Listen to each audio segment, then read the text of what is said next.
pretty good situation. You keep that going for a little while, but when that fuel runs out, what happens? The answer is no playoff spots. None. In the entire time he's owned the team, they've won the AFC East twice.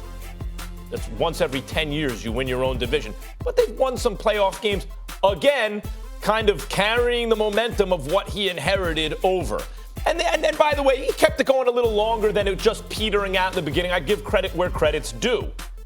The Jets are one of the NFL's bad franchises. They're frequently a laughing stock.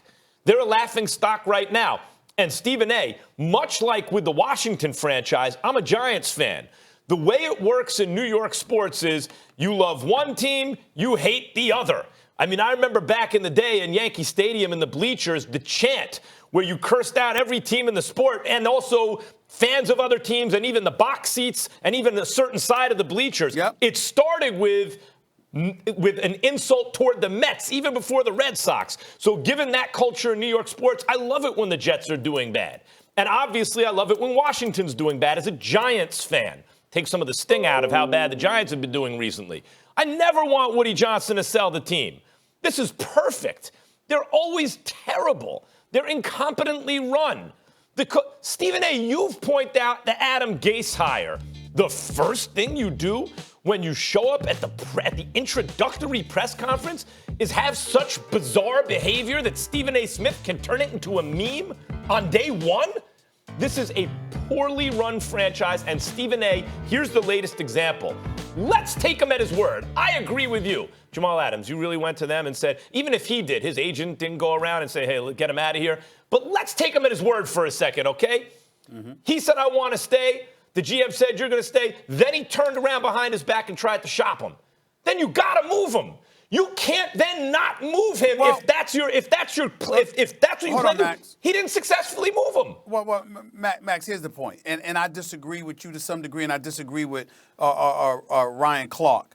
I remember I heard Joe Douglas, the general manager for the New York Jets, I believe, who was on the Michael Kay show in New York yesterday. Michael Kay and those boys doing an outstanding job. And by the way, congratulations to them winning that ratings war. Michael Kay doing his thing. Michael Kay, Don Juan LaGreca, and the crew. But let's be very, very clear about this, all right? You've got a GM that went on the air and basically made sure to have the last word by saying, excuse me, we made sure he understood we're not shopping him. But obviously, if someone calls, you listen. Now, Ryan Clark, if I remember correctly, this morning was saying, you don't take those calls, you don't listen. That's nonsense. You always listen.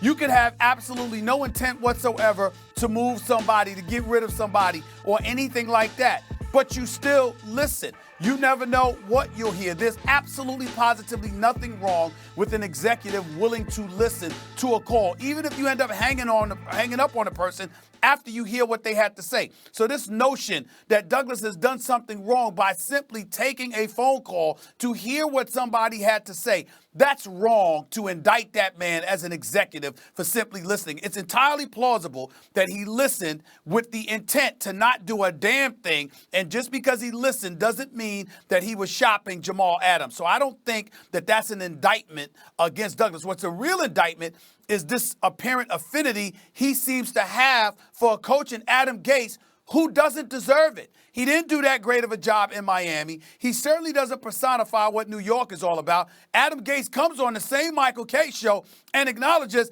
I'm not doing a good job. If he was on television, we might be asking, did he look high again like he did during this press conference? You understand what I'm saying? I mean, we don't know what the hell is going on with this guy other than the fact he doesn't look like a very good coach. He doesn't seem to be doing a very good job. And he doesn't seem to be the man that needs to be at the helm for the New York Jets. The only thing I disagree with Michael Kay and Don Juan LaGreca about is they're saying, oh, we don't advocate him being fired. I'll be damned if I don't, because he didn't deserve the job to begin with.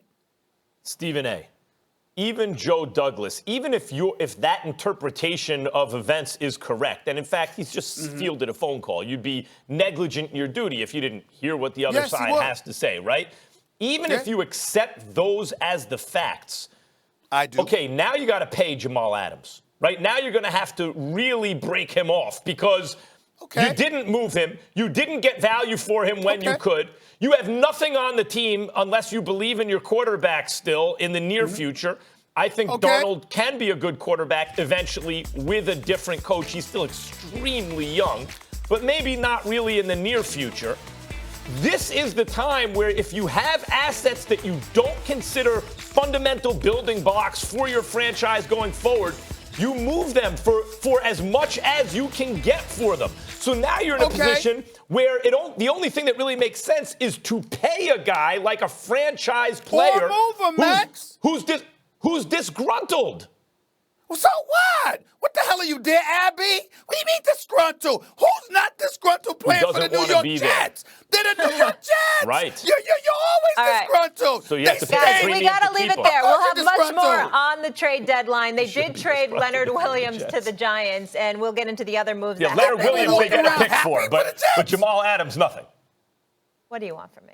The Browns Take care of wows him. at Staples last night, but find out why a 40-point, 20-rebound game is not how the Lakers are going to win a championship. First take, just getting started. We live in this world where either you're a villain or you're a superhero. You lame, can't play this game. It's the weakest move I've ever seen by a superstar. It's Golden State for Kevin Durant. Durant drives and finishes. Kevin Durant from downtown. The back-to-back NBA Finals MVP. Kevin Durant's at that place where the all-time greats get, the crossroads of physical and mental superiority. Durant goes down holding his leg. He's a good teammate. He's a good person. It's not fair. How devastating is this injury to Durant's career? Y'all know who I am. I'm Kevin Durant. Talk about tilting the Eastern Conference. That's a championship team right away. Say that you a baller. You lame, can't play this game. Step up. Say that you